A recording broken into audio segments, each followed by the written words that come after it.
বাইরে এরকম আকাশজোড়া মেঘ, তার সাথে যদি রবিবারের লাঞ্চটা জমে যায় তাহলে কেমন হয় তোমরাই বলো। তো চলো তোমাদেরকে দেখাই আজকে রবিবারের লাঞ্চ মেনুতে আমাদের কী কী আছে।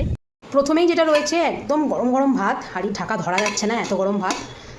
তার সাথে এখানে এই দুটো আমার বরের জন্য আলাদা করে করা হয়েছে, কারণ কি ওর ডাল ছাড়া একদম খেতে পারে না, তাই পেঁয়াজ ফোড়ন দিয়ে মুসুর ডাল রয়েছে।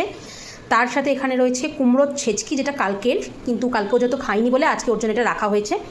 এখানে রয়েছে মুসুর ডালের বড়া হাফ ফ্রাই করে রাখা আছে, যেটাকে এখন আমি ভাজবো। তার সাথে এখানে স্পেশাল মেনুগুলো যেটা সরাবো এখন ঝুড়িটা, দেখতে পাচ্ছ ইলিশ মাছের মুড়ো, লেজা এবং একটা রিং পিস ভেজে রাখা হয়েছে। তার সাথে ইলিশ মাছের ডিমও রয়েছে, যেটা গরম ভাতে আমরা আরও একটা স্পেশাল জিনিস দিয়ে খাবো, সেটাও তোমাদেরকে দেখাবো। এই ঝুড়ির নিচে রয়েছে থোড়ের ছেচকি, তার সাথে রয়েছে ইলিশ মাছের তেল, আর এই ইলিশ মাছের ঝোলটা আলাদা করে একটু করা কালো জিরে দিয়ে, এটা আমার মায়ের জন্যে, কারণ মা সর্ষে খায় না, সর্ষে বাটাতে মায়ের অ্যালার্জি। আর যেটা রয়েছে সেটা হচ্ছে এই যে স্পেশাল সর্ষে বাটার ঝোল, দই, হ্যাঁ দই দিয়ে সর্ষে বাটার ভাপা, ইলিশ ভাপা। তার সাথে এখানে আরও 2 পিস রয়েছে, এটা ওই বাড়ি যাবে দাদার আর কোয়েলের জন্যে। আর এখানে যেটা রয়েছে last but not the least, chicken, যেটা রাতের জন্য করে রাখা হয়েছে।